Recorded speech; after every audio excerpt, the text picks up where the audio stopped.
Bonjour à tous, bonjour aux internautes. Merci à toutes les personnes qui se sont connectées ce matin pour un riche échange, le partage autour du digital, autour du numérique, autour de l'Afrique, autour des startups, autour de ces nouveaux outils, l'intelligence artificielle, ce qui permettra à notre continent, mais même au-delà du continent, de se réinventer, d'être compétitif. Bienvenue au JPOV by DigiWoman. Nous parlerons aujourd'hui de digital et start-up en Afrique. Le thème de ce jour sera incubateur, un passage obligatoire pour les startups. Donc, il s'agira de savoir, de comprendre comment les incubateurs peuvent être un outil pour booster la croissance des startups. Je remercie les intervenants qui ont pris le temps aussi d'être là. Hier, nous avons passé des moments riches et nous remercions les intervenants pour leur partage.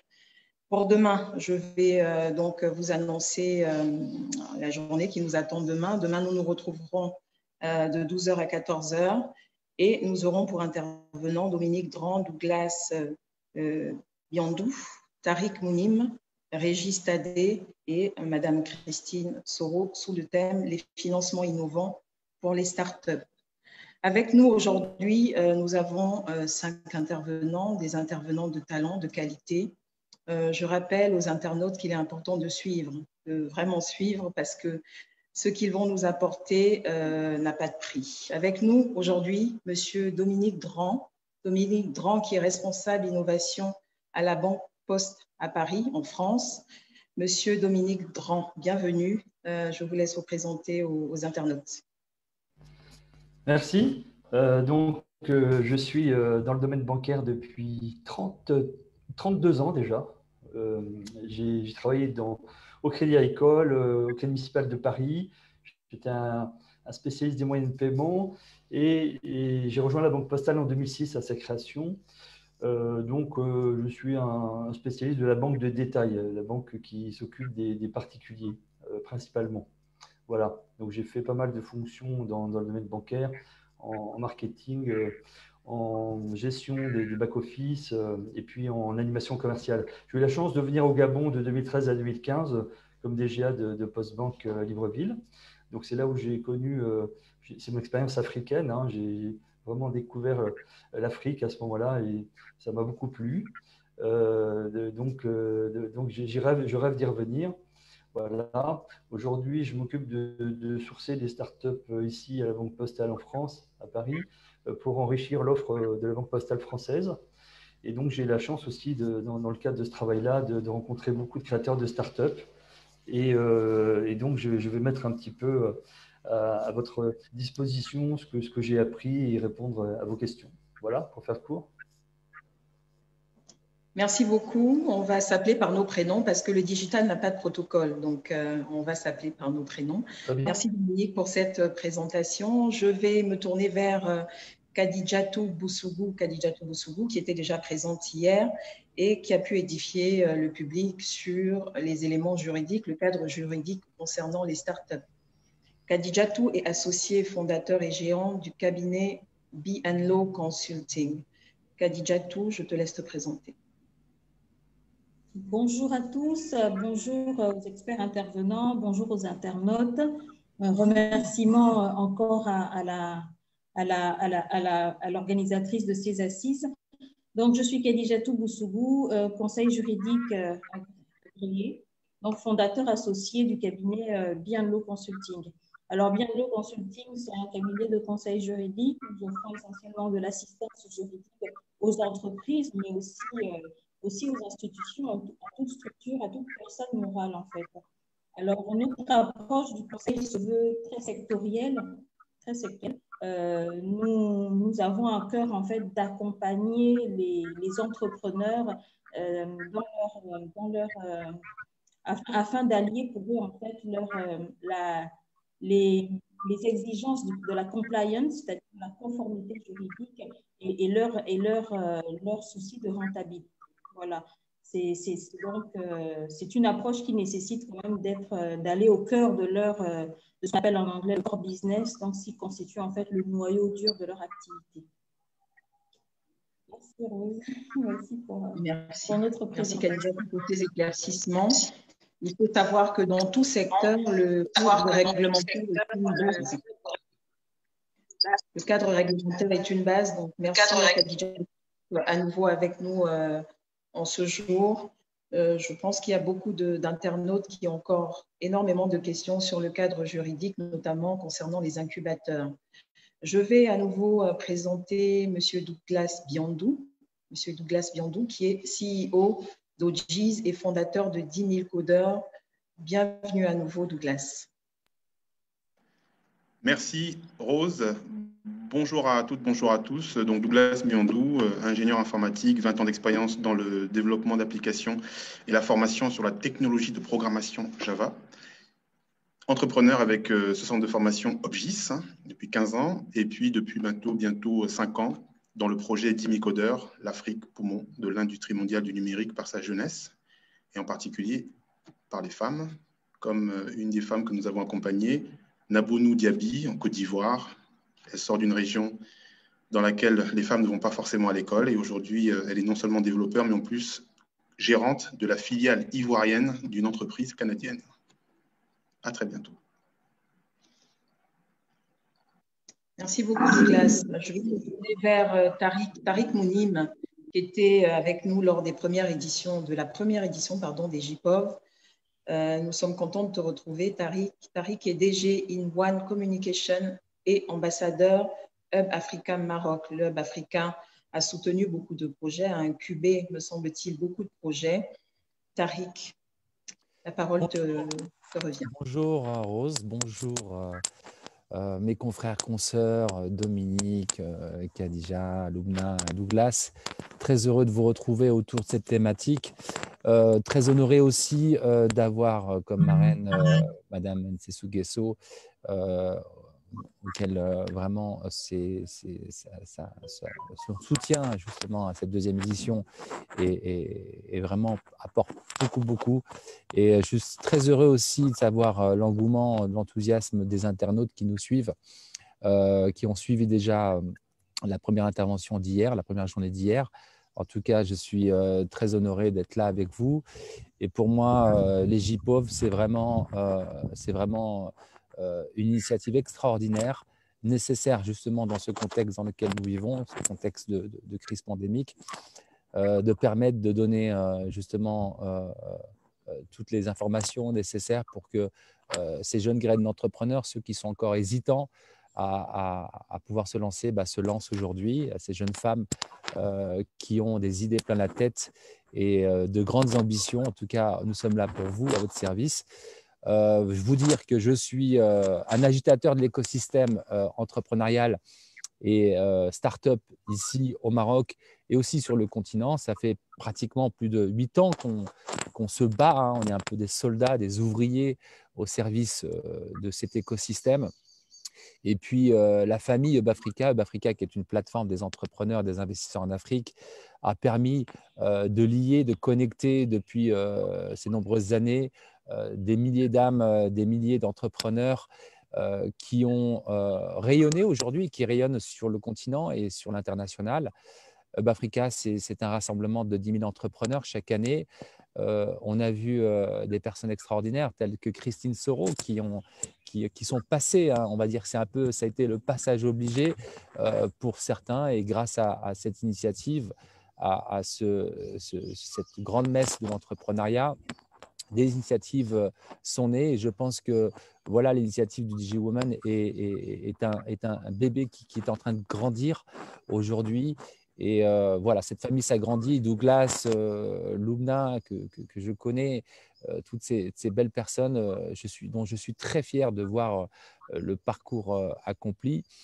Voilà, In One Communication, aujourd'hui, c'est une plateforme que j'ai lancée, une structure que j'ai lancée il y a 3 ans. Et In One, sa vocation, c'est d'accompagner cet écosystème startup, c'est d'apporter, de lier, de connecter tout cet écosystème, toutes ces startups. Bien sûr, j'ai accompagné différents acteurs tels qu'Orange dans la mise en place de programmes d'accompagnement, accompagné aussi des grands groupes pour connecter cet écosystème de jeunes entrepreneurs avec ces grandes structures telles que l'OCP, Attijari, des programmes qui se sont faits notamment sur le Maroc et sur l'international. En tout cas, nous sommes là pour répondre à toutes vos questions et pour moi, c'est un immense plaisir que d'être là avec vous aujourd'hui. Nous restons au Maroc avec Lubna. Le Maroc est très bien représenté. C'est pour dire que l'Afrique est riche, l'Afrique est grande. Il n'y a pas de frontières aujourd'hui. Les problématiques nous concernent tous. Il y a une forme de transversalité. En fait, nous ne pouvons pas faire les uns sans les autres. Bon retour, Lubna, avec nous. Lubna Karoum, pardon, est CEO de Cardev et détentrice d'un PhD. Donc, c'est Docteur Lubna. Bienvenue, Lubna. Désolée. Bon, ravi de vous retrouver. Deuxième journée de je suis désolée. Et j'ai hâte de reprendre le débat, de parler encore et de répondre aux différentes questions de tous ces entrepreneurs et futurs entrepreneurs qui me suivent. Donc, à tout de suite. Merci Lubna. Je vais demander à la technique, avant de démarrer nos débats, de nous présenter une vidéo d'1 minute sur les incubateurs au Gabon. La technique, si vous êtes prêts.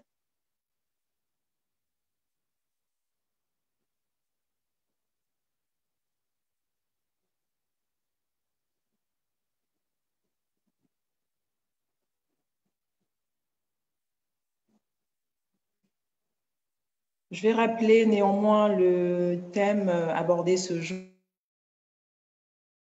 Un passage obligé pour les startups de bout en bout, parce que le sujet intéresse les incubateurs, sont vraiment un tremplin pour accompagner nos startups.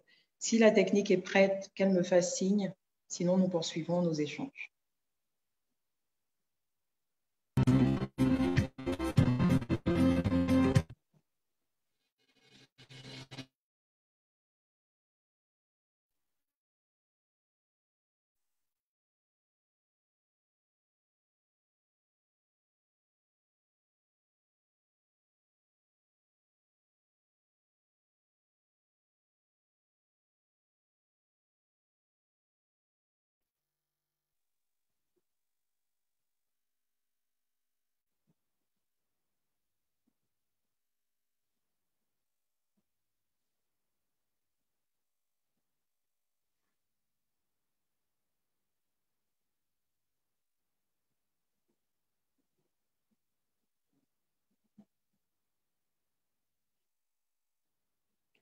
A priori, nous avons un petit problème technique. Ce sont les aléas du direct. Nous allons donc démarrer nos échanges. Je vais me retourner vers Madame Khadijatou Bousougou. Khadijatou, il est toujours important donc de resituer le contexte et d'expliquer des mots-clés, des termes clés. On parle aujourd'hui d'incubateur. Quelle est la définition juridique d'un incubateur, Khadijatou? Merci, Rose. Alors, cette définition, c'est la définition du droit gabonais que je donnerai. En droit gabonais, elle ressort de la loi du 8 février 2019 relative donc aux structures d'accompagnement des petites et moyennes entreprises.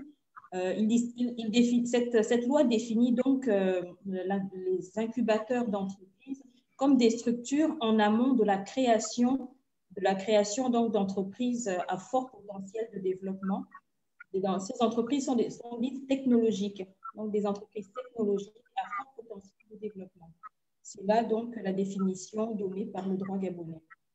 Alors, c'est dire que nous sommes vraiment dans le vif du sujet lorsqu'on parle de start-up digitale et d'incubateur, d'autant plus que le texte parle bien de structure en amont de la création, c'est-à-dire l'entreprise n'est pas encore créée, mais le porteur de projet a déjà une idée qu'il entend matérialiser. Et donc, il passe par ce passage-là, il passe par cette structure qu'on appelle donc un incubateur afin d'être accompagné dans la réalisation du dit projet.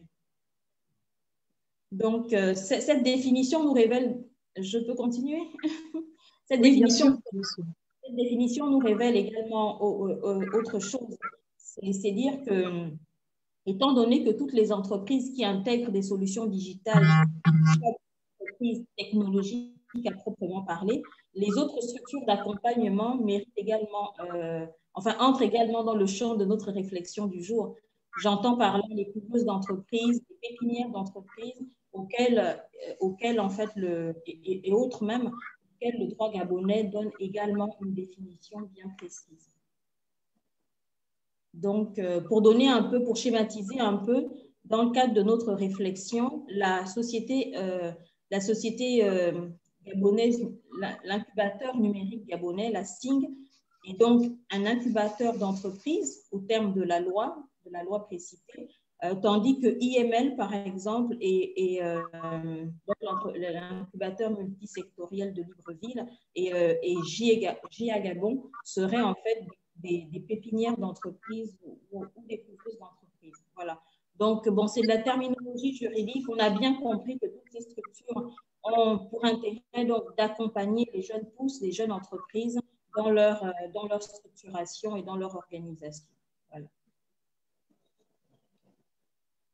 C'est suffisant ou Rose? J'ai une question d'une internaute. J'ai une question d'une internaute parce que tu définis, ta définition est orientée droit gabonais. Est-ce qu'il s'agit forcément d'une définition de droit gabonais? Est-ce qu'on peut parler de droit continental lorsqu'on sait qu'aujourd'hui le droit commercial est orienté, en tout cas est structuré par l'OHADA? Est-ce qu'il s'agit d'une définition de l'incubateur qui est propre au Gabon? Parce qu'il faut savoir qu'aujourd'hui, avec le numérique, avec l'événement que nous portons aujourd'hui, nous avons une ouverture qui est globale, qui est continentale et qui est même planétaire. Est-ce qu'il n'est pas important de donner une définition de droit international? L'incubateur est commun, en fait, dans le langage et dans certains autres droits, l'incubateur va au-delà de cette définition. Hein. L'incubateur, dans certains droits, englobe également la couveuse d'entreprise, c'est-à-dire ne se limite pas aux entreprises technologiques. Mais en droit gabonais, il s'agit bien donc d'une entreprise technologique. En fait, pour allier donc la pratique au droit, aujourd'hui, nous parlerons de structures d'accompagnement juridique. Et nous sommes compris dans ces structures d'accompagnement d'entreprise, aussi bien les incubateurs, les couveuses d'entreprise, des pépinières d'entreprise et même les centres agréés de gestion. Merci Khadijatou. Donc, je rappelle pour résumer qu'un incubateur est une structure d'accompagnement de projets d'entreprise de leur phase de création à leur phase de développement. Un incubateur s'adresse à des sociétés très jeunes ou encore en création. Il leur apporte donc un appui en termes d'hébergement, de conseil et de financement. Je me permets de faire le cordonnier bien chaussé. Au Gabon, nous avons 8 incubateurs à qui nous faisons un clin d'œil. GIA Gabon, Ougwe Labs, la SIN qui est la société d'incubation nationale gabonaise qui est un projet de e-Gabon. Nous avons IML qui est partenaire de DigiWoman School. Nous avons e-Gabon, bien évidemment, j'en ai parlé. Entrepreneurium Foundation, l'incubateur d'hydrocarbures de Port-Gentil et GLab. Je vais, pour poursuivre ces échanges, me retourner vers Monsieur Dominique Grand. Dominique, penses-tu que l'incubateur soit un passage obligatoire pour les startups? Alors non, ce n'est pas un passage obligatoire, ça dépend du stade, je dirais, de maturité de l'entrepreneuse. Si celle-ci a déjà monté des boîtes avant, par exemple, elle a déjà des réseaux, elle a déjà une certaine expertise dans le mode de construction, dans la technique, dans le juridique, etc. Voilà. L'incubateur, c'est vraiment destiné pour des personnes qui se lancent pour la première fois, donc ils n'ont pas forcément un réseau très développé. L'incubateur apporte ces choses-là, il apporte un réseau, donc il ouvre déjà pas mal de portes. Il sait aller frapper pour demander des subventions, il sait monter des dossiers, et puis il fournit aussi, déjà la première chose, c'est que c'est un lieu, donc il fournit un bureau, des sièges, des armoires, des téléphones, des connexions Internet, etc. Donc c'est quand même un apport logistique intéressant. Il fournit une adresse aussi, ça c'est intéressant aussi, pour donner une adresse à des investisseurs. Il faut dire j'habite chez tel incubateur. Et puis, l'autre intérêt de l'incubateur, c'est qu'il permet de mixer les talents. C'est-à-dire, quand vous êtes incubé dans un incubateur, vous faites connaissance avec les autres startups qui y sont. Et ça peut provoquer des choses utiles, hein, la fertilisation croisée, on dit. Donc ça, on a des cas qui sont produits. Si vous prenez par exemple, l'exemple qui me vient à l'esprit, c'est Criteo, vous savez, c'est la fameuse start-up française qui est devenue une licorne, c'est-à-dire dont la valorisation dépasse le milliard de dollars à la bourse américaine. Hein. Eh bien, le fondateur Jean-Marc Crudel, il a rencontré ses associés dans l'incubateur Agoranov parce qu'il était là en train de poireauter pour présenter son business plan, son pitch à des investisseurs. Et dans le couloir, il a rencontré 2 types qui venaient créer leur boîte aussi. Et c'est comme ça, en discutant par hasard, qu'ils se sont associés, qu'ils ont donné lieu à cette success story. Donc, vous voyez, là, c'est un exemple un peu emblématique ou magique, si je puis dire, mais il y a plein d'autres exemples beaucoup plus, on va dire, communs ou prosaïques, où des startups se sont connus, rencontrés, des fondateurs ont rencontré de futurs associés, et ça a donné des histoires extraordinaires. Donc voilà, tout ça, c'est l'incubateur qui l'apporte. Et ce qui fait que le fondateur n'est jamais vraiment seul parce qu'il est entouré, il est supporté, si je puis dire. Et ça compte, ça fait la différence. Voilà un peu en résumé l'intérêt de l'incubateur pour quelqu'un qui n'a jamais encore monté de boîte.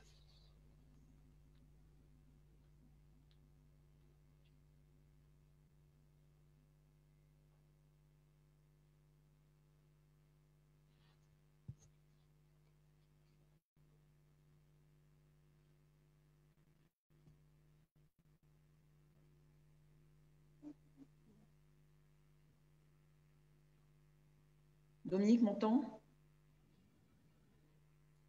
Oui. D'accord. Merci Dominique, il y a eu quelques coupures. Désolée pour les interférences liées au direct, liées aux connexions. Dominique nous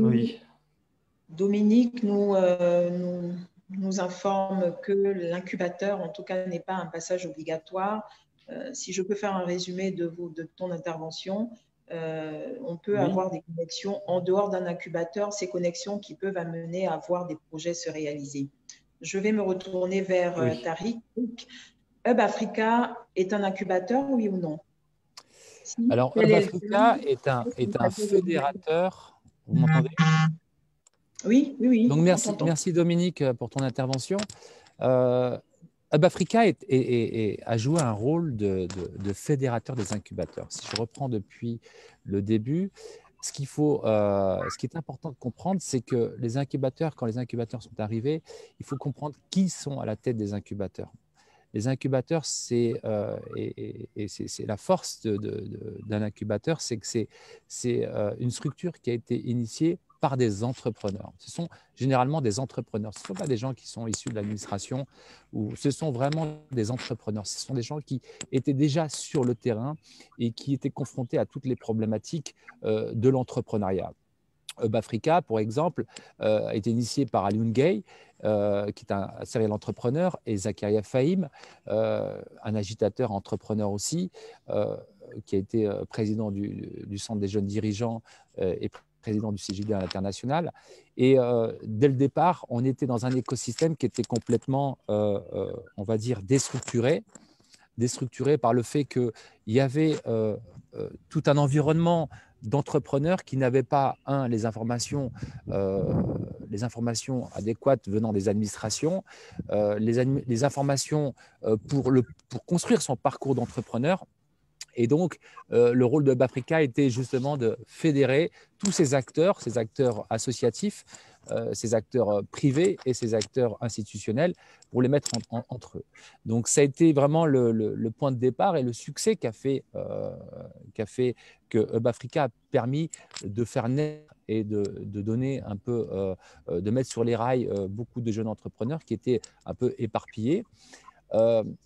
Par rapport à ce qu'a dit Dominique, j'ai envie de dire que les incubateurs, Si c'est un passage obligé, j'ai envie de dire oui.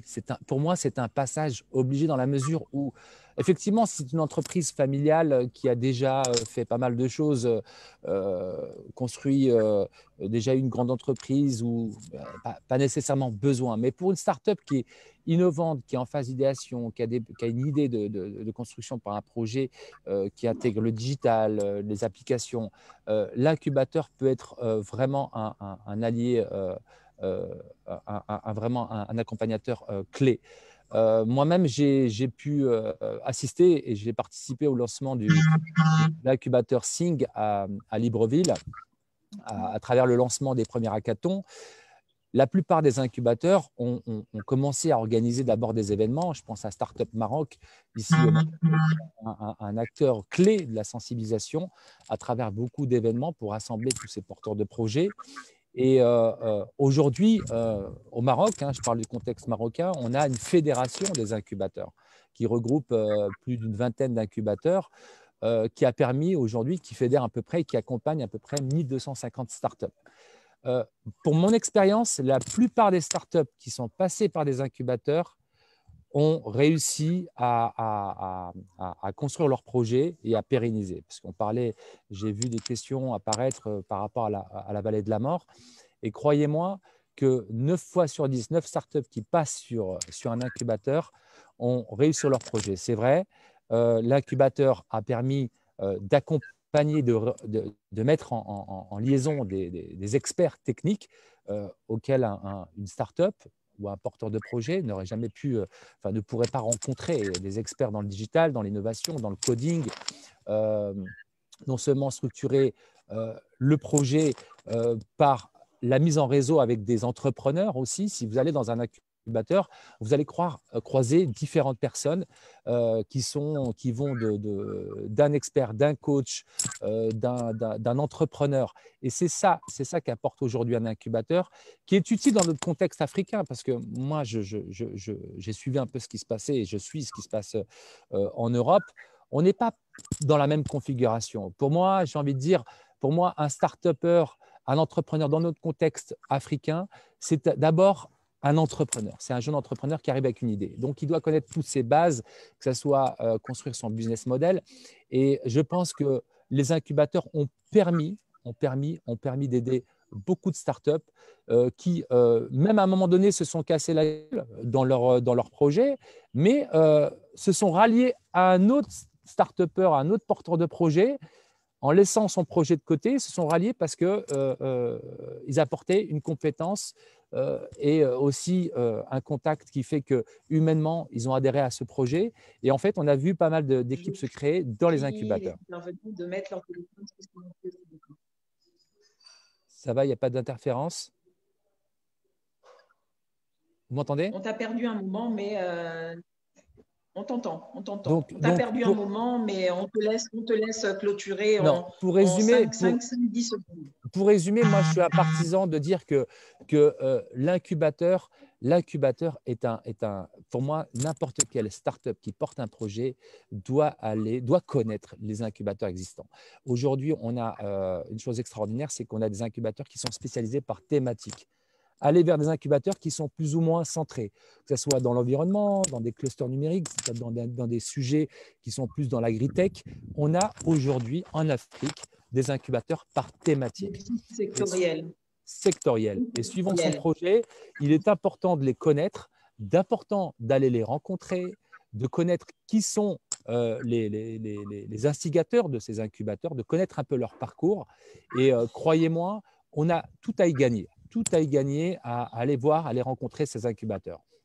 Et voilà, pour pas trop m'étaler et pour pouvoir laisser aussi la parole à mes confrères. Merci Tariq pour ton intervention. J'ai une question d'ordre pragmatique. Aujourd'hui, on a un écosystème d'incubateurs un peu partout dans le monde. La question qui pourrait être judicieusement posée, c'est comment est-ce que les incubateurs, là je m'adresse à Douglas, comment est-ce que les incubateurs peuvent être en interaction, c'est-à-dire que il le disait tout à l'heure, Tariq, on peut avoir des incubateurs unisectoriels, des incubateurs multisectoriels. Toujours est-il que vous êtes dans un environnement concurrentiel. Comment faire en sorte que les startups puissent être redirigés par ces mêmes incubateurs qui finalement partagent un même portefeuille parce que l'incubateur a une orientation commerciale. Comment faire en sorte que les incubateurs travaillent en bonne intelligence pour pouvoir justement accompagner ces startups? Parce que Tariq dit très justement que l'incubateur est une clé pour les startups. Comment faire en sorte qu'elles travaillent en collaboration pour pouvoir justement accompagner les startups? Merci Rose. C'est une question difficile que tu me poses là.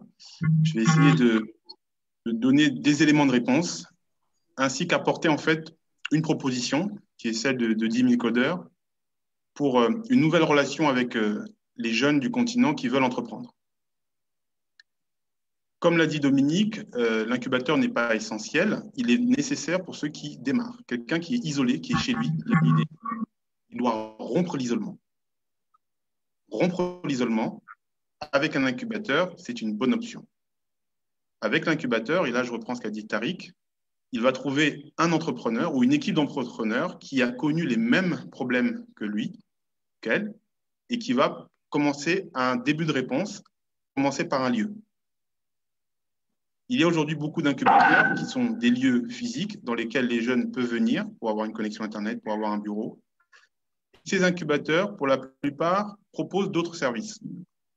Et c'est là où je pense que dans l'écosystème tech, en tout cas mon retour d'expérience, c'est que les services souvent apportés ou prétendus apportés ne sont pas souvent à la hauteur de ce que l'incubateur voudrait proposer. Parce que, comme tu l'as dit Rose, l'incubateur, c'est une réalité économique.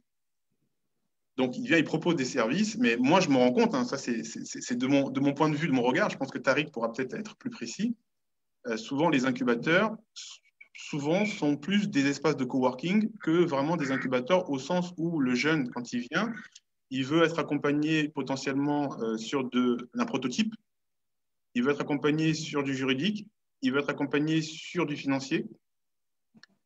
Et dans l'incubateur, a priori, il va trouver des événements qui sont censés lui apporter effectivement de l'info avec des personnes qui viennent de l'extérieur. Mais de ce que moi je vois, il y a vraiment incubateur et incubateur. Le jeune, il est un peu perdu là-dedans. Chacun va lui proposer en fait des tarifs en lui disant viens chez moi, viens chez moi, viens chez moi, viens chez moi. Nous, ce qu'on pense d'Imicodeur, c'est que l'entrepreneur, il a besoin, de bienveillance. L'entrepreneur, il a besoin de conseils, de services bienveillants. Et c'est là où nous, d'Imicodeur, on propose une nouvelle approche. Chez Dimicodeur, vous allez trouver non pas des incubateurs, mais vous allez trouver des professionnels expérimentés dans leur domaine de compétences, que ce soit technique ou non technique. Je proposais hier à Kadidiatou d'intégrer la communauté juridique Dimicodeur. Vous allez trouver chez Dimicodeur, et donc là j'en profite pour faire un message donc dans le chat, vous allez trouver des experts, des gens qui sont bienveillants et qui veulent donner du sens à leur expertise, à leur carrière professionnelle au service de la jeunesse. Et c'est ça qui me paraît intéressant, c'est-à-dire qu'il faut aujourd'hui qu'on puisse mettre devant des jeunes qui sont déterminés à réussir, des gens qui vont pouvoir répondre à leurs besoins. Ça peut être dans un lieu physique, mais ça peut aussi être en ligne. Nous, chez Dimicodeur, depuis le mois de juin, nous faisons des webinaires. Nous faisons des webinaires qui sont des webinaires certains tech, certains métiers, certains dans d'autres domaines de compétences. Et nous allons lancer bientôt un webinaire business, c'est-à-dire qu'on va mettre un expert Dimicodeur dans le secteur du sales, 15 ans d'expérience dans la vente, avec un expert Dimicodeur spécialiste dans le domaine de la finance, de la levée de fonds, et ils vont tous les deux répondre à des questions concrètes opérationnelles de deux jeunes de Dimicodeur qui ont été formés au métier de développeur et qui sont maintenant des entrepreneurs et qui ont des questions et qui ont besoin en fait d'une orientation. Donc, nous pensons qu'il faut regrouper en fait tous ces experts bienveillants qui veulent partager et qui travaillent avec les incubateurs qui, eux, ont une présence physique. Et nous, le modèle que nous proposons pour l'avenir, c'est s'appuyer effectivement sur ces lieux physiques qui sont effectivement des lieux de proximité et dont le jeune a besoin, mais que ces lieux physiques collaborent avec tout un réseau d'experts qui sont dans tout le continent et bien au-delà du continent dans la diaspora, par exemple. Et ça, c'est des milliers de personnes qui vont être référencées dans le réseau d'experts DemiCoders, par hasard, et qui vont ouvertement manifester leur volonté de donner du sens à leur carrière. Et ça, c'est une nouvelle proposition que nous voulons faire, et c'est pour cette raison que nous allons nous rapprocher de Hub Africa, qui a une véritable expertise sur les écosystèmes d'incubateurs, et qui a une véritable légitimité de par justement l'historique, pour pouvoir nous approcher à travers des réseaux comme ceux de Hub Africa, nous rapprocher justement de ces incubateurs-là qui, malgré eux, ça c'est ce que je sens, n'ont pas souvent les services qu'ils veulent proposer. Et ces services-là ne sont pas souvent à la hauteur de ce qu'ils aimeraient eux-mêmes apporter. Il manque d'experts disponibles, parce que souvent les experts disponibles, il faut les payer. Et donc, face au monde qui est en train d'évoluer, et au mécénat de compétences, et à tous ces gens dans le monde qui veulent donner du sens, et qui sont chaque jour dans un boulot qui leur plaît, mais dont ils ont fait le tour, mais dont le corps est à l'extérieur de l'Afrique, mais dont le cœur est en Afrique, il y a quelque chose, à mon avis, à jouer pour mettre la bienveillance au service de la jeunesse et de ses entrepreneurs. Donc, non, pas besoin d'incubateur pour entreprendre. Oui, un incubateur pour tous ceux qui veulent entreprendre pour la première fois. Et oui, une nouvelle dynamique de service des incubateurs avec une relation physique ou à distance avec le monde entier des professionnels qui veulent mettre leur expertise au service de la jeunesse. Merci Douglas. Donc, une nouvelle dynamique des incubateurs. Ça signifierait que les incubateurs peuvent collaborer en allant chercher finalement des consultants et d'interchanger finalement l'expertise qu'ils ont en leur sein. Donc, c'est possible. C'est possible pour justement apporter une solution, en tout cas une gamme de services un peu plus élargie aux startups. Je vais me retourner vers Lubna. J'ai une question d'un internaute qui demande si l'incubateur est un passage obligatoire, c'est la question du jour, mais se demandait si l'incubateur, au-delà de l'incubateur, on n'a pas d'autres alternatives à l'incubateur. Lubna, qui a régulièrement participé à des concours, à des CAP, a été plusieurs fois membre d'un jury. Est-ce que l'incubateur peut avoir une alternative? En tout cas, y a-t-il des alternatives aux incubateurs? Lubna? Oui, rebonjour Rose. Donc, moi, je rejoins Dominique et Douglas dans leur point de vue concernant le passage par un incubateur. Ce n'est pas du tout obligatoire. Hein. Ce n'est pas du tout obligatoire. Et je pense que même la notion d'incubateur a changé depuis qu'on a, je ne sais pas, d'il y a 20 ans qu'aujourd'hui. La notion et même le sens de l'incubation a changé depuis. Au début, l'incubateur était là parce que ce n'était pas du tout facile pour un jeune d'entreprendre. C'était soit il avait une obligation d'avoir un local, ce qui n'était pas possible pour beaucoup de personnes, et il fallait un certain capital pour démarrer, il fallait ceci, il fallait cela. Il y avait beaucoup de conditions pour démarrer la vie d'un entrepreneur, et moi je parle du cas du Maroc. Après, il y avait le cadre juridique, il y avait beaucoup de lois qui ont assez facilité la tâche à l'entrepreneur. Donc, du coup, on est passé d'un local à une domiciliation qui ne coûte pas vraiment trop cher. D'ailleurs, c'est à cette option que j'ai eu recours et beaucoup d'entrepreneurs ont recours aujourd'hui. C'est cette domiciliation.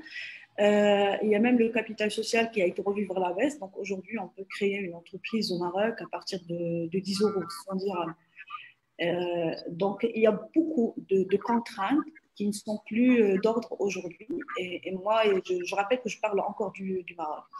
Bon, incubateur ou pas, je pense que ça dépend du pays, ça dépend de l'entrepreneur lui-même, ça dépend du secteur. Il y a des secteurs qui rapportent beaucoup, des projets qui rapportent beaucoup et qu'il y a des entreprises qui sont partants pour être incubateurs pour la valeur ajoutée pour d'autres. Mais ce qui n'est pas possible pour beaucoup, d'entrepreneurs. Alternative, moi, je ne sais pas s'il y a une alternative ou pas.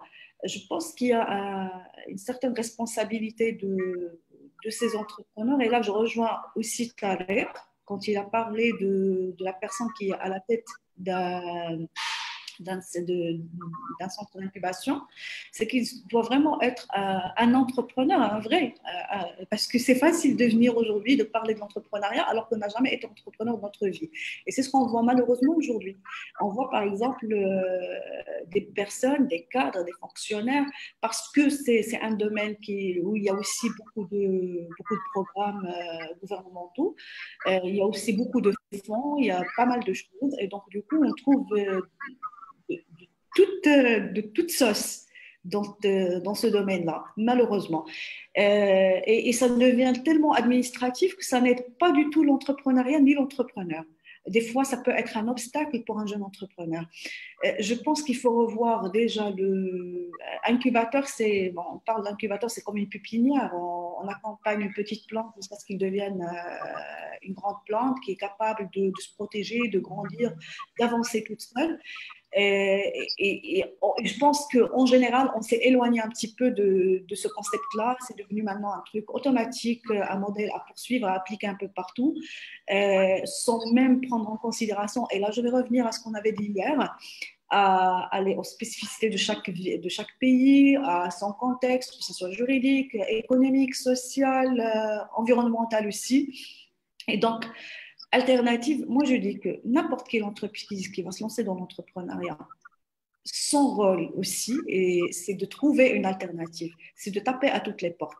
Peut-être que l'incubateur est une très bonne solution dans un contexte ou dans un domaine ou dans un pays, mais il ne l'est pas dans l'autre. Ça ne veut pas dire que si on ne trouve pas un incubateur, on ne se lance pas, et ça ne veut pas dire que si on n'a pas un incubateur, on n'est pas un entrepreneur. Non, ça dépend de la personne, ça dépend du projet.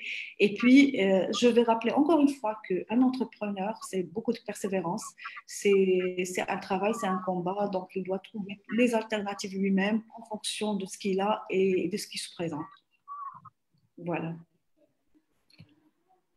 Merci Loubna. Donc la conclusion, c'est de dire que l'incubateur, c'est bien, mais il ne faut pas s'arrêter, en tout cas s'attarder sur l'absence d'un incubateur pour se lancer.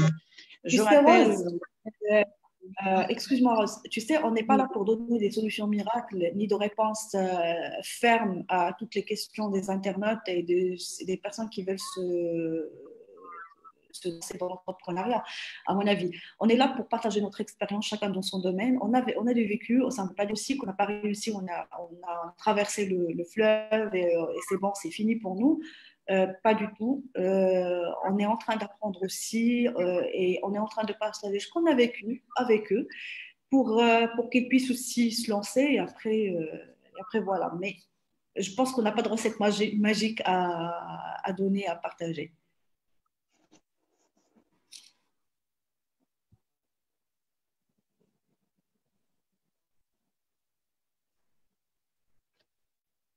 Je pense que j'ai perdu Loubna. En tout cas, j'ai perdu le son. Je n'entends plus. On ne t'entend plus, Loubna.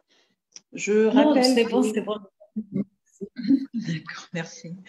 Je rappelle que les JPOV sont une initiative de DigiWomen School, qui est portée par Madame Christine Soro. Christine Soro est présidente de l'ONG Femmes Belles à l'intérieur et à l'extérieur. Cette association booste des femmes, accompagne des femmes, autonomise des femmes. C'est de nombreuses femmes qui ont été formées grâce à l'initiative de DigiWomen School. Merci à Christine. Merci également à la marraine, Madame Danielle Sassou-Nguesso, qui a bien accepté de porter cette initiative et de l'accompagner. Si la régie est prête, nous allons passer des annonces. Nous parlons de la formation Femmes et infographistes qui se tiendra du 2 au 4 novembre prochain à IML. Formation Femmes et infographistes qui se tiendra du 2 au 4 novembre prochain à l'IML. Nous rappelons également que DigiWomen School porte un projet de cœur, un projet qui permettra d'autonomiser une centaine de femmes, voire 100 femmes vulnérables. Et ces femmes seront formées en infographie et en web design avec une certification d'ici décembre 2020. Le projet s'appelle l'Ayamande. C'est un projet, je le rappelle, qui va former sans femmes vulnérables. Donc, on fait appel au cœur de chacun, on fait appel aux dons de chacun, à un accompagnement financier. Accompagner une femme, deux femmes, c'est sauver des vies, c'est tenir sur pied des foyers, c'est aussi booster notre économie parce que ces femmes-là, on les autonomise. Nous tenons également à remercier les partenaires qui ont accompagné cette initiative, Air France, Fondation Songa, DC Virtual, Global Mind Consulting, Sage Consulting, l'ONG Femmes Belles à l'intérieur et à l'extérieur, Gabon Review, Hub Africa de Tariq, ici présent. Merci beaucoup pour tous ces soutiens. C'est important, c'est du concret. DigiWoman, je sais de quoi je parle. Je suis passée par là moi-même parce que j'ai été formée à l'infographie pour être autonome dans le cadre des fonctions que j'occupe. Donc, félicitations encore à Christine pour cette initiative. Nous allons passer à la deuxième phase de ces échanges. Si la technique n'est pas prête, nous allons poursuivre. La question qui pourrait également très justement se poser, les incubateurs, oui, mais aujourd'hui, nous avons des incubateurs qui ont des financements étatiques, qui ont des accompagnements. Il y a des initiatives privées, il y a des incubateurs qui sont portés par des associations. Dominique Dran, pour parler du modèle français, comment est-ce que les incubateurs sont accompagnés? Parce que le cadre est là, les incubateurs existent, mais comment faire en sorte de mieux accompagner ces incubateurs afin que les personnes incubées, en tout cas les entreprises, les startups incubées, puissent être mieux accompagnées, que les incubateurs ne s'essoufflent pas. Pouvez-vous nous parler du modèle français dans ce sens-là, dans ce cadre-là?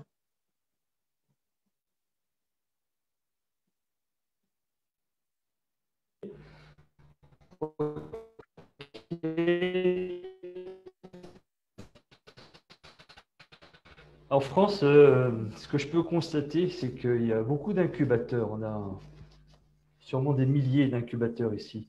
Il y en a beaucoup qui ont été construits par françaises, ont créé leur propre incubateur. Et même des petites banques, j'en connais. Nous-mêmes, la Banque Postale, on a créé notre propre incubateur qui s'appelle Plateforme 58, enfin à l'anglaise, hein, Plateforme 58. On l'a créé il y a 3 ans et aujourd'hui, on incube 22 startups. Voilà. Mais si vous regardez ce qu'a fait le Crédit Agricole, par exemple, ils ont créé ce qui s'appelle le village by CA et ils ont aujourd'hui à peu près 500 startups incubées. J'ai fait un recensement précis il y a une dizaine de mois, c'était très impressionnant. Voilà. Donc, pour vous dire, la BNP l'a fait, évidemment, le Crédit Mutuel, toutes les grandes banques l'ont fait. On peut constater aussi, je disais, l'incubateur, il a aussi un rôle politique et de communication hein, dans l'animation d'une marque. Aujourd'hui, quand on est, on va dire, une grande marque, on se doit quasiment d'avoir un incubateur. Les Galeries Lafayette en ont un, le BHV en a un, enfin, tout le monde a son incubateur. C'est devenu un outil de communication quasiment obligé. Après, ce qu'il faut voir, c'est qu'est-ce qui en ressort derrière. C'est ça qui compte. Hein. Les collectivités territoriales en ont construit aussi, la ville de Paris, la région Île-de-France. Enfin, on a une floraison d'incubateurs. Après, ce que j'ai constaté aussi, c'est qu'on a des startups qui sont multi-incubées. Ça existe aussi, qui sont incubées à plusieurs endroits. Voilà. Donc, pour répondre à la question, un incubateur, ça peut venir de n'importe quelle initiative, d'un acteur public ou privé qui veut valoriser son image en termes d'innovation et puis qui veut aussi, j'espère, hein, malgré tout, avoir des intentions sincères et profondes d'aider à l'innovation et au mieux-être de la société. Voilà.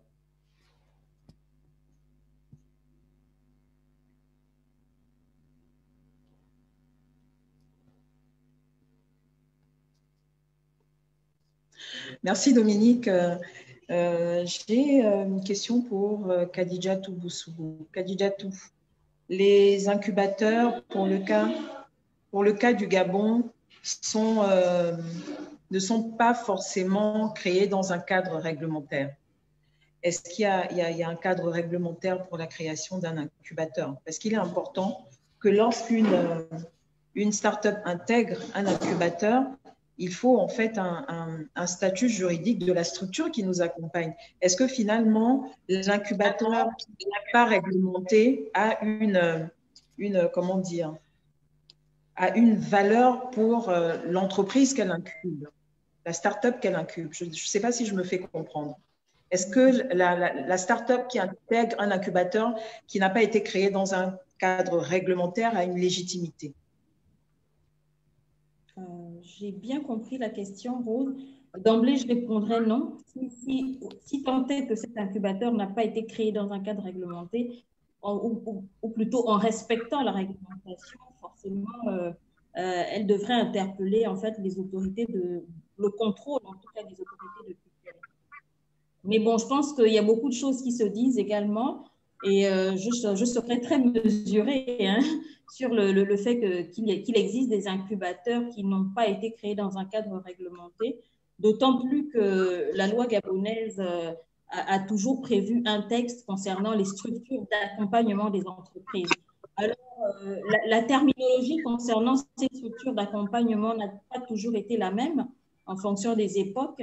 En 2005, par exemple, a été promulguée une loi relative aux pépinières d'entreprise. Cette loi a été abrogée, donc je disais tout à l'heure, en 2019 par une loi du 8 février 2019 qui, elle, parle de façon plus globale des structures d'accompagnement des entreprises.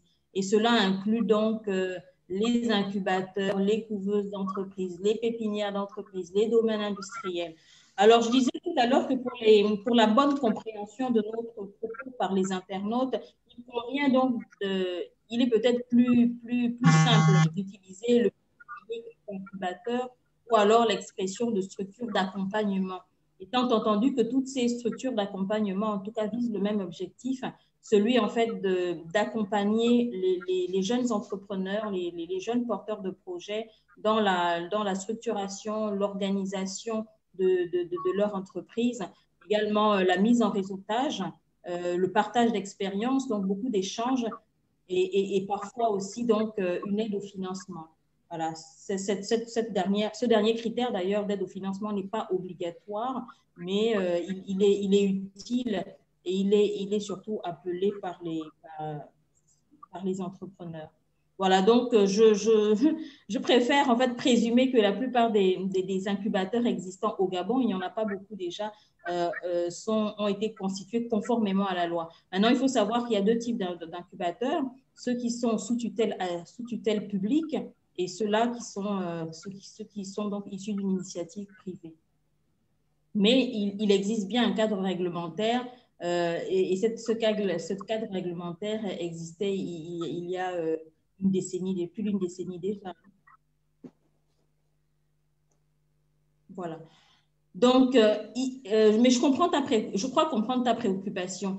Il est vrai que avec l'engouement on va dire, la promotion de l'entrepreneuriat et on va dire l'engouement entrepreneurial d'il y a quelques années, particulièrement dans notre pays, il s'est en fait, il y a un phénomène de plus en plus visible, celui de plusieurs personnes, je parlerai plus de personnes que de structures en fait, qui se sont levées et qui prétendent pouvoir former en fait des entrepreneurs sans pour autant peut-être faire montre en fait des qualités, des capacités et des qualifications, je veux dire, requises. Donc, effectivement, bon, ça, c'est vraiment une façon de faire qui est peut-être qui à dénoncer. Mais bon, il revient après à l'entrepreneur de faire preuve de discernement également et d'aller vers les structures agréées, connues, telles que celles que l'on a présentées dans le spot d'entrée de ces assises. Merci Khadijatou. Il nous reste 30 minutes de débat. Je vais me tourner vers Douglas. La question suivante concerne le suivi de ces incubés. Les incubateurs, très souvent, accompagnent. Khadijatou, peux-tu couper ton micro, s'il te plaît? Merci. Les incubateurs, très souvent, accompagnent, suivent, ne vont pas souvent jusqu'au financement. Mais là, n'est pas la question parce qu'on parlera financement demain. Les incubés, donc, une fois qu'ils sont sortis de l'incubation, se retrouvent très souvent un peu dans la nature. C'est pour cette raison qu'aujourd'hui, en Afrique, en tout cas pour le cas du Gabon, on a du mal en fait à parler de success story réellement parce que l'incubé, une fois qu'il sort, si son projet n'a pas vu le jour, ou même si son projet a vu le jour, souvent, ils s'épuisent, ils abandonnent, parce qu'une fois qu'ils sont sortis de l'incubateur, ils n'existent plus, ils meurent, etc. Mais quelle serait la solution justement pour qu'à la suite d'une incubation, la start-up devienne TPE, PME et voire demain une SA dans sa progression? Douglas? Merci Rose pour cette question. Alors, moi j'ai parlé tout à l'heure de bienveillance. Vous vous rappelez? Oui. Le problème, il est là.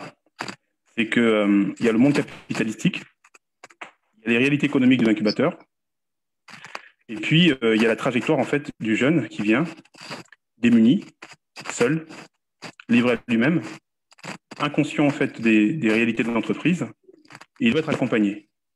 Et donc il entend tout le monde lui dire « viens chez nous ». Dominique parlait de la floraison d'incubateur. C'est à celui qui fera le plus beau marketing pour attirer les personnes. C'est à celui qui sera le plus beau, qui fera les belles campagnes pour dire j'ai sorti telle ou telle startup. Et en fait, on n'a plus de bienveillance. Donc, je parlais tout à l'heure, autant il y a cette idée de,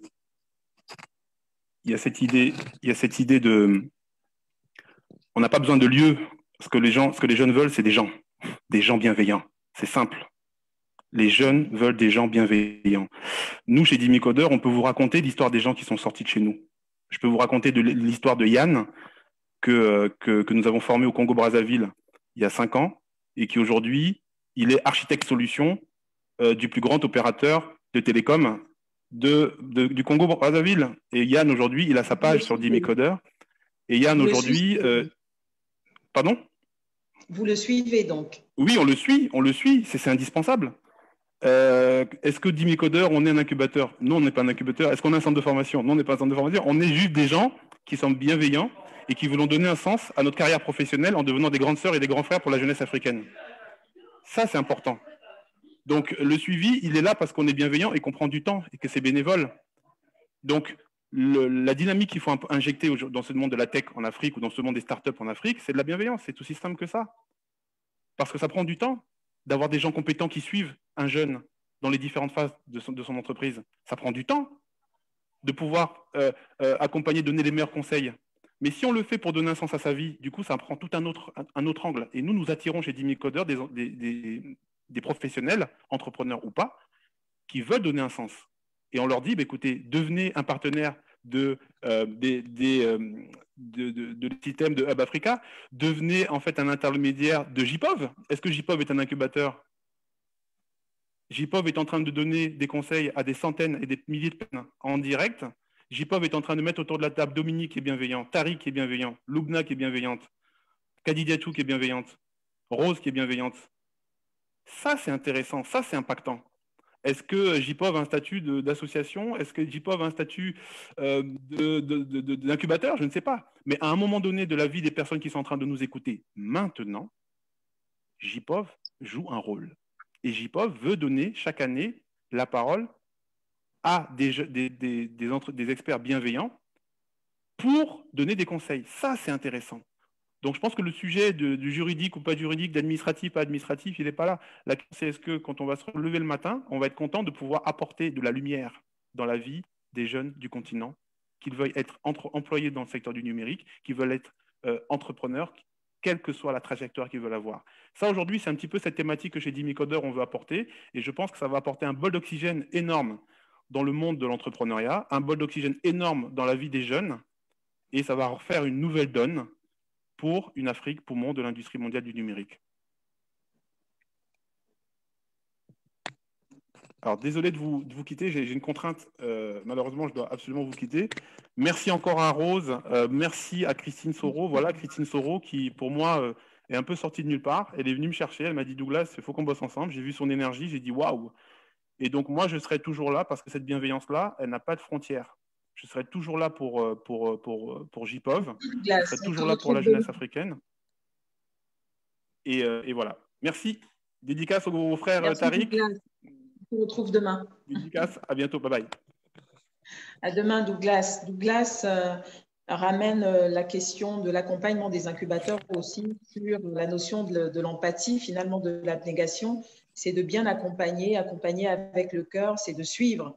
Et c'est de se soucier justement de comment évoluent les incubés. Je vais me retourner vers Tariq. Tariq, la question que je me pose, c'est de savoir comment est-ce que les politiques publiques peuvent être mises en place justement pour accompagner l'incubateur. J'ai beaucoup d'interventions d'internautes qui disent qu'il faut que l'État accompagne. Il faut que l'État accompagne du point de vue du financement, du point de vue des outils. Comment est-ce que ça se passe au Maroc? Quel est le modèle marocain s'agissant de l'accompagnement de l'État pour les incubateurs? Tout ça dans le but, bien évidemment, d'une satisfaction des incubés. Quel est le modèle marocain en termes d'accompagnement des incubateurs? Pour parler du modèle marocain, je voudrais tout d'abord, très personnellement, rendre hommage à tous les incubateurs du continent africain. Je pense que la bienveillance ne suffit pas. C'est sympa de mobiliser des gens, d'avoir des gens qui donnent du temps, etc. Mais les incubateurs, moi, depuis que je suis dans cet écosystème, depuis plus de 8 ans que j'ai vu le tissu économique, à un moment, quand c'était désert, qui se battait sur le terrain, ce sont les incubateurs. Qui était sur le terrain à l'écoute des entrepreneurs, des jeunes startups, des jeunes porteurs de projets, ce sont les incubateurs. Que ce soit le CETIC de Dakar, qui a fait énormément de choses en Côte d'Ivoire, le Flatix Lab en Tunisie, Startup Factory au Maroc, Espace Bidaya, Maroc Entrepreneur, Startup Maroc, pour en citer, pratiquement sur tous les pays, tous les incubateurs du continent africain, ils ont fait un travail énorme. Je pense qu'on ne peut pas comme ça arriver et dire voilà, les incubateurs n'ont pas joué ce rôle. Ils l'ont fait et ils continuent à le faire et ils ont été la garantie pour de nombreux entrepreneurs vis-à-vis de grands groupes, de grands opérateurs qui sont venus, parce qu'ils ne sont pas allés les chercher à leur porte, ils sont passés par les incubateurs pour leur dire, bah voilà, par rapport à ce que vous faites, votre qualité de formation, votre qualité de structuration de projet, de l'accompagnement que vous offrez, on a confiance, parce que même une banque n'aurait jamais pu faire confiance à un jeune start-upper de 20 ans ou 22 ans qui arrive avec une idée innovante. Eh ben, l'incubateur a joué ce rôle de garantie et joue ce rôle de garantie. Aujourd'hui, si les institutions labellisent, ont mis en place un système de labellisation, que ce soit au Maroc avec la CCG se sont tournés vers les incubateurs, ont labellisé les incubateurs pour leur donner le droit de leur donner ces moyens, donc à hauteur de 500 000 dirhams, avec une aide, un fonds. Ce fonds, c'est pratiquement impossible pour un jeune porteur de projet, un jeune entrepreneur en Afrique de l'obtenir auprès d'une banque. Et la CCG accompagne à labelliser ces structures, pas par hasard, parce qu'elles ont vu tout le travail qui a été fait durant ces nombreuses années. Donc, ces militants, moi je dis toujours qu'il est vrai qu'il y a des bons et des mauvais incubateurs, mais croyez-moi, pour la plupart d'entre eux, pour ceux qui sont là et qui existent encore aujourd'hui, que ce soit partout en Afrique, elles ont fait un travail extraordinaire. Moi, quand j'ai fait avec la COP22, pour référencer 20 startups, les 20 startups africaines qui agissent sur le développement durable, sur l'environnement, je suis passé par des incubateurs. Moi-même, je passe par des incubateurs. On fait une tournée sur 20 pays en Afrique, on passe par des incubateurs. Ces incubateurs ont déjà un écosystème, un réseau de confiance. Alors, c'est clair qu'un jeune entrepreneur, il ne va pas aller… c'est comme une salle de sport. Je veux dire, ce n'est pas la salle de sport qui va vous transformer et faire de vous un homme super ou une femme super en forme. C'est votre motivation. Le coach est là, vous avez les outils qui sont là et c'est vous dans votre tête, c'est vous en tant qu'entrepreneur. Donc, il est clair qu'un jeune entrepreneur, il ne va pas arriver… l'incubateur n'est pas responsable de son échec.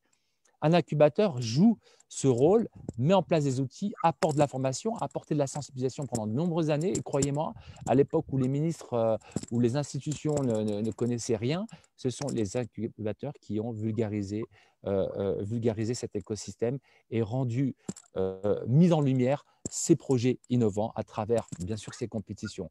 Alors, aujourd'hui, au Maroc et dans d'autres pays, il y a eu le lancement de la Startup Act. La Startup Act qui a légalisé et défini le côté juridique et je salue Kadi d'avoir bien expliqué aussi toute cette réglementation juridique auprès de ces startups.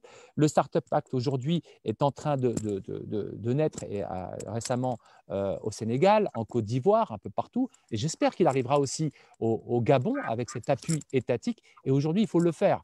Et pour cela, pour labelliser, vous n'allez pas donner de l'argent comme ça de manière individuelle à une structure privée. Vous allez donner, l'État doit donner effectivement un accompagnement, doit fédérer ces structures d'accompagnement. Aujourd'hui, on a une fédération des structures d'accompagnement qui fait énormément, qui est en train d'assainir, de structurer, de légaliser et puis de remettre on va dire, ce contrat de confiance.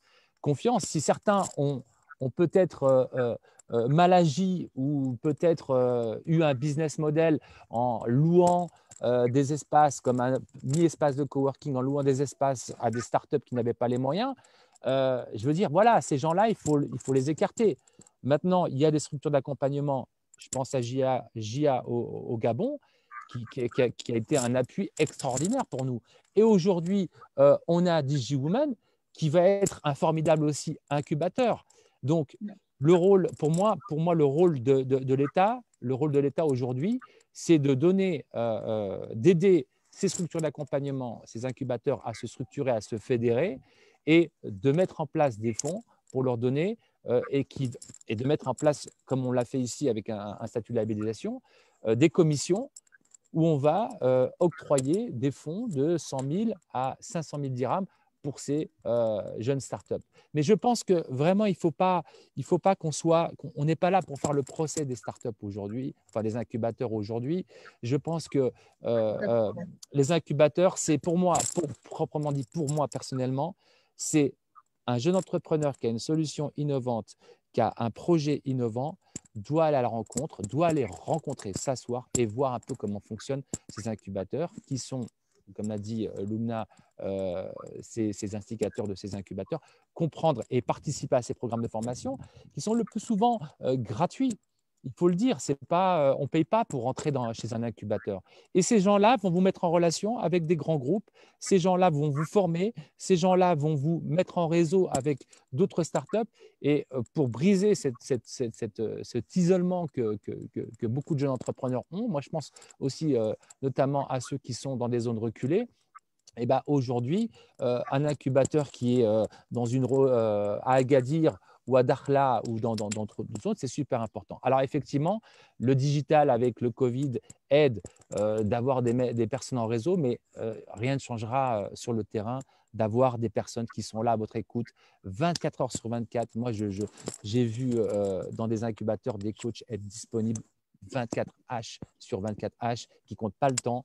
Et croyez-moi, en Europe, 1 heure, c'est facturé. 1 heure, c'est les gens ont une mesure du temps. En Afrique, on donne, on donne, on donne. Et je salue aussi Maroc Entreprendre, réseau Maroc Entreprendre, qui met à disposition des entrepreneurs qui sont disponibles 24 H.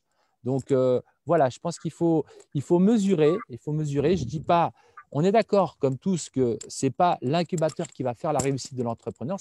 Gardons à l'esprit que c'est l'entrepreneur avec toute sa motivation qui doit aller chercher les outils, mais l'incubateur a un rôle prépondérant dans l'écosystème des startups ici en Afrique.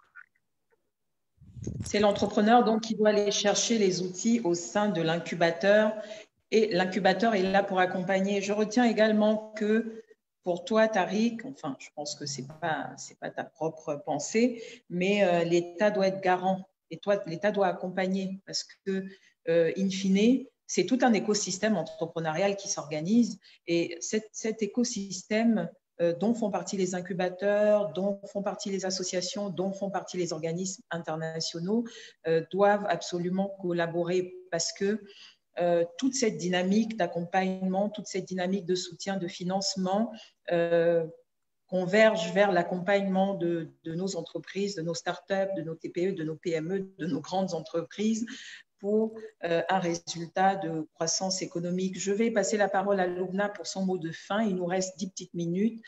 Chacun de vous va prendre la parole pour son mot de fin. Lumna.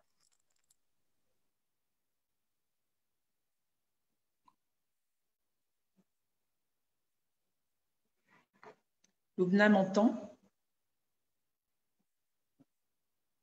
Je vais passer la parole donc à Khadijatou pour son mot de fin, en attendant que Loubna nous revienne.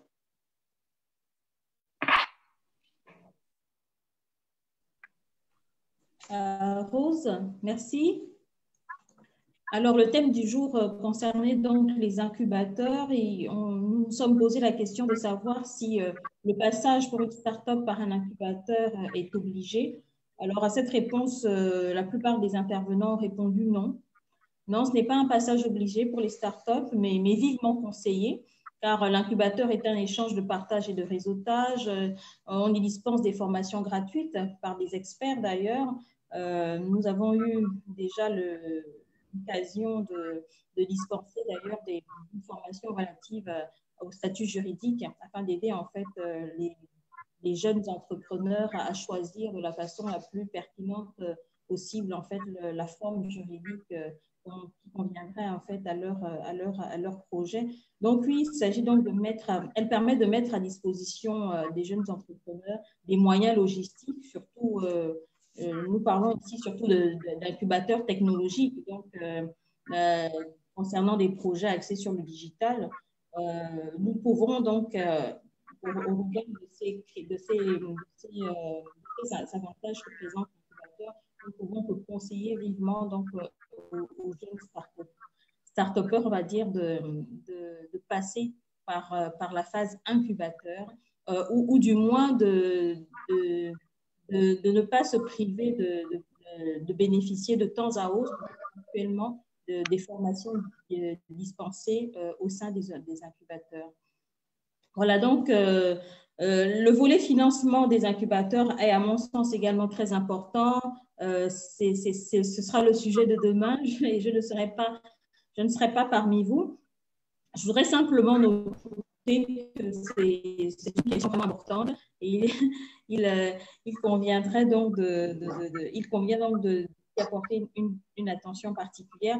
Alors, il n'y a pas que les incubateurs qui sont bien sûr agréés pour proposer en fait des solutions ou de la médiation financière à des start-upers. Il y a également des entreprises qui le font, avec lesquelles nous sommes entrés donc, en contact. Donc, voilà, le message est passé. Je ne terminerai pas mon propos sans remercier donc, les organisateurs de ces assises, notamment l'initiatrice, Madame Christine Soro, la marraine de la 2e édition, Madame Danielle Satin-Bissot, et bien sûr, tous les intervenants experts qui nous ont édifiés de leurs compétences. Voilà, merci à tous. Merci, Khadijatou. Aux internautes également. Merci Khadijatou, merci pour tes éclaircissements, ils étaient très riches. Je vais donc passer la parole à Dominique pour son mot de fin. Moi, en vous écoutant, j'avais 2 réflexions. La première, quand vous dites que l'État doit aider à la création ou au développement des incubateurs, oui, c'est vrai. L'État a une responsabilité là-dessus, c'est clair, hein, pour soutenir l'innovation. Ça peut être éventuellement des collectivités territoriales, ça pourrait être une province, par exemple. Bon. Mais moi, je pensais plutôt à des entreprises privées qui ont les moyens aussi d'encourager la création d'un incubateur. Je pense au Gabon, par exemple, à BGFI, ou à ANSIA, ou à UAG, ou au LAM, par exemple. Vous pourriez très bien solliciter au LAM pour créer un incubateur sur l'agritech. Je pense que ça aurait du sens de le faire. Voilà. Ça, c'est la première réflexion. La deuxième, c'est pour dire à ceux qui vont solliciter les incubateurs que ce ne sont pas des supermarchés dans lesquels vous allez venir chercher un spécialiste ceci, un spécialiste cela. Oui, bien sûr, vous allez les y trouver, mais il faut que ceux qui viennent dans l'incubateur soient quand même le plus préparés possible. Ils ne viennent pas un petit peu les mains dans les poches en se disant je ne prépare pas tel et tel volet de mon projet parce que là-bas, je vais tout trouver. Non, il faut que ceux qui viennent frapper à la porte d'un incubateur fassent l'effort quand même d'avoir le projet le plus constitué possible et effectivement, pour que la dernière touche, si je puis dire, soit peut-être posée par l'incubateur. Mais ce ne sont pas, de mon point de vue, des supermarchés où on va venir comme ça aller piocher au rayon économie, enfin finance ou au rayon technologie. Voilà. Donc, je pense que c'est important de le dire. Ce ne sont pas des structures qui sont forcément là pour vous aider à créer le projet. Après, on change de casquette et on se transforme en start-up studio. Mais ça, c'est un autre projet. Voilà. Et puis, mais sinon, je pense qu'effectivement, oui, pour la plupart des projets. Moi, j'ai été mentor chez JA Gabon en 2015. Donc, je me souviens, j'ai vu passer quelques projets d'innovation à l'époque. C'est important. Le rôle joué par l'incubateur est important. Il peut vraiment aider au développement d'activités économiques. Donc, oui, il faut les aider par tous les moyens possibles. Voilà. Merci Dominique. Je vais me retourner vers Loubna. Loubna, tu m'entends? Oui, oui, je t'entends. Vous arrivez à m'entendre? Loubna, tu as 2 petites minutes pour nous partager ton mot de fin, s'il te plaît. Bon, rapidement, anecdote. J'ai participé en 2005, j'étais encore étudiante, à une émission qui s'appelait Challenger. C'était pour les entrepreneurs, pour voir leurs projets, des apporteurs de projets. Et pour l'anecdote, parmi les partenaires, c'était Réseau Maroc Entreprendre, qui était un incubateur à l'époque. Et pour plusieurs raisons, je n'ai pas pu continuer, mais ce réseau-là m'avait contacté pour la suite pour m'accompagner. Et je pense que moi-même, à une certaine époque, j'aurais pu m'orienter vers les incubateurs et me faire accompagner par ce réseau-là ou un autre par besoin. Parce que, comme on est au tout début, oui, on a envie de faire un projet, on a envie d'entreprendre, mais des fois, on n'est pas fait pour l'entrepreneuriat. Et je pense aussi que c'est le plus qu'apporte un incubateur, c'est de nous aider à nous retrouver, et à nous lancer, ou peut-être même à changer d'orientation de carrière. Donc, je vous remercie pour ce débat, je vous remercie pour ces échanges qui étaient si riches, et je vous donne rendez-vous demain, Inch'Allah. Merci Loubna, à demain. Tariq, pour ton mot de fin. Alors, 2 minutes. Moi, ce que j'aimerais dire, c'est que vraiment, j'aimerais passer un message à DigiWoman. DigiWoman, vous avez un rôle à jouer justement dans cet écosystème gabonais. Je crois beaucoup en la fédération, communiquer entre les différents acteurs, que ce soit le SIG, le JA Gabon, tous les autres, les réunir autour d'une table, vous réunir autour d'une table pour essayer d'aller voir en force, parce que seul on va vite, mais ensemble on va plus loin, proverbe africain que vous connaissez certainement, allez voir les autorités de l'État parce que l'État doit vous aider. C'est son rôle. Car chaque entrepreneur, pour moi, c'est comme une pépite d'or. Si ce n'est pas le pays qui met la main dessus, il va prendre ses valises et il va être happé par un incubateur en Europe, à l'étranger, qui va aller le chercher, qui va aller le dénicher et qui va le faire grandir. Je pense que c'est vraiment important que nos startups puissent pouvoir se développer dans leur modèle culturel, avec leurs solutions. Et le plus souvent, celles qui réussissent aujourd'hui, ce sont celles qui développent des solutions à fort impact social aussi et local dans cette dimension continentale. Donc l'État, c'est un devoir. L'État doit aller le voir. Mais pour réussir à aller chercher et à leur sortir l'argent de leur poche, il faut y aller en meute, en groupe. Donc ça, c'est un message pour les incubateurs du Gabon, entre autres. Et pour les entrepreneurs, pour les jeunes porteurs de projets, vous ne perdez rien du tout à aller taper, aller vous asseoir dans un incubateur et demander quel est le programme, qu'est-ce que l'incubateur vous propose, qu'est-ce que l'incubateur fait. Vous n'allez rien à perdre. De toute façon, c'est rester chez vous, même connecté. C'est bien d'être entouré, de se sentir moins seul. On a cette culture de serrer la main. Bon, dans ce contexte-là, je veux bien, mais de se voir, de passer du temps, de s'écouter, de voir quelqu'un qui a connu un échec. Moi, je parle pour moi-même. Je suis passé aussi par là. Beaucoup de startups ont connu l'échec. N'ayez pas peur de vivre l'échec. Ça ne marche pas, ce n'est pas grave. Mais vous allez vous armer. Vous allez prendre des bagages et ces bagages vont vous aider à avancer et peut-être à créer un autre projet. La plupart du temps, et ce n'est pas une surprise, j'ai vu des startups arriver avec une idée Et aujourd'hui, je les vois avec un autre projet qui n'a rien à voir avec l'idée qu'ils ont développée au point de départ. Donc, rien n'est perdu. C'est une expérience à acquérir. Cette expérience, allez la trouver, la chercher partout. Et puis, un dernier mot, c'est que j'ai envie de vous dire, c'est que les universités aujourd'hui, vous, DigiWoman ou d'autres, allez vous connecter avec ce secteur étudiantin, avec ces universités. Moi, je crois beaucoup au modèle américain, avec ces incubateurs qui sont intégrés justement dans des universités, parce que c'est le vivier de demain. C'est le vivier de demain, c'est là qu'on va aller chercher les talents. Donc, je pense que l'éducation a un rôle extrêmement à jouer, l'éducation du numérique. Et je salue vraiment, je suis vraiment très heureux que DigiWoman, aujourd'hui, a planté sa tente, justement, et a ouvert cette structure et mis en place cet établissement pour essayer de capter et capter toutes ces jeunes femmes, surtout, qui sont en train de créer et d'imaginer leurs projets. Voilà. Merci Tariq. Je rappelle, il nous reste 2 petites minutes. Je rappelle que nous avons des incubateurs au Gabon qui sont GIE Gabon, Ougwe Labs, Lassing, IML, partenaire de DigiWoman School, Entrepreneurium Foundation, l'incubateur d'hydrocarbures à Port-Gentil et GLab. Nous nous retrouvons demain. Demain, nous parlerons financement innovant pour les startups. Demain, nous allons retrouver Dominique Dran, Douglas Biandou, Tariq Mounim, Régis Tadé et Christine Soro. Nous remercions à nouveau nos partenaires, les partenaires qui sont Air France, Fondation Sunga, DC Virtual, Global Mind Consulting, Sage Consulting, l'ONG Femmes Belles à l'intérieur et à l'extérieur, Gabon Review, Hub Africain. Nous remercions à nouveau la marraine Madame Danielle Sassou Nguesso, qui porte des combats de femmes, qui porte des combats pour les femmes, pour leur autonomisation.